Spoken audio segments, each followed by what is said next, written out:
Yo, yo, yo, yo, yo, what is going on, ladies and gentlemen? It is Chad here with BetHubb Sports Blog.com. Today we are breaking down the controversial firing of the national anthem singer for this weekend's MasterCard Memorial Cup tournament, which got underway. And before I get into the meat of this rant, I do just briefly want to summarize exactly what the Memorial Cup is for those of you that are not fully aware of it, probably not in the country of Canada, because it would not receive the same publicity down in the United States or other parts of the world, where I know that there's tons of passionate hockey fans. Pretty much what it is a combination of the best teams within the Canadian Hockey League, which is broken down into 3 different conferences, divisions, leagues, however you want to call it. There's the Western Hockey League, which is from British Columbia all the way to Manitoba. Then you have the Ontario Hockey League, which is just the province of Ontario. And then the Quebec Major Junior Hockey League, which is the province of Quebec, along with all of the maritime provinces as well. They all play their leagues in the regular season. Then they have a tournament pretty much like the NHL Stanley Cup playoffs with best of 7 series. And whoever goes on to win those leagues then gets represented. And there's 4 teams, and they play a round robin, and then there's elimination. So you have the winner of each league, plus the 4th team is always the host city that's being chosen in advance, and they rotate between each one of those 3 leagues, so everyone has an equal opportunity to represent and, of course, be the organized for it. So this time it was in Shawinigan, which is a city in Quebec, so they're part of the Quebec Major Junior Hockey League. And it really is terrific hockey. I mean, you're talking about some of the top prospects in the game. Many of these kids end up going on to be drafted. It's one of the big highlight moments of their career. Tons of passion on the ice. If you haven't seen the hockey before, I really recommend you try to check it out, because it really is fantastic if you're into the sport of hockey.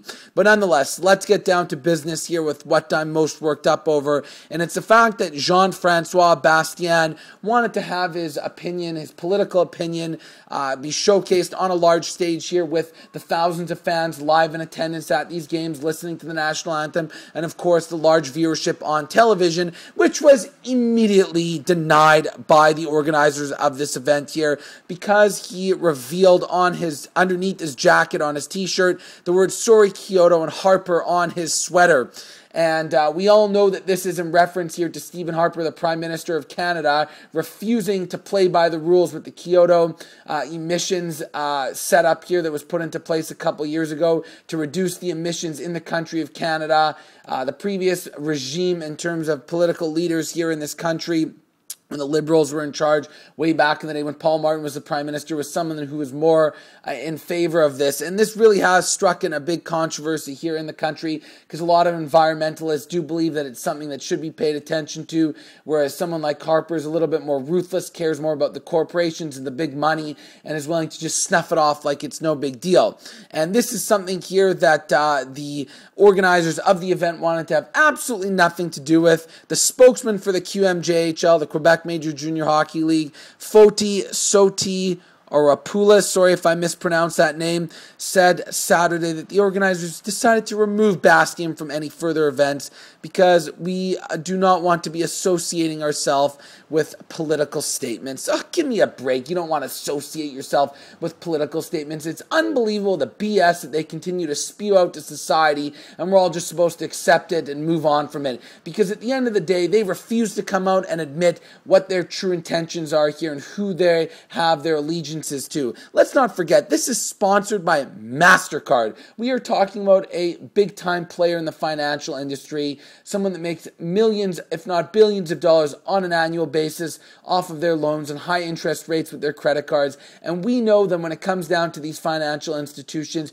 who are they going to be supporting to be running in government? Of course, it's going to be the parties that are more right-wing and conservative, which is exactly what Stephen Harper is. So at the end of the day here, they can come off and try to tell everybody that this has to do with they don't want to be associated to any sort of political statements with the t-shirt that the guy wore, but we know that it's to protect their own best interests, and they don't want to have any sort of negative spotlight put on Harper here, and that's why they removed this guy. I guarantee you if the guy wore a MasterCard shirt that said "We support Stephen Harper," they would be allowed to continue singing. But of course, no, the second that you rip someone that they're in cahoots with, they want to remove someone. And that's what just pisses me off about our society and the way everybody thinks that we live in this wonderful democratic society. Now, don't get me wrong. Compared to what else is out there in the world, it probably is the best of options. But don't kid yourselves for a second if you think that we really do have freedom of speech here. Because anytime you try to step on somebody's toes and really voice your opinion, you see what happens.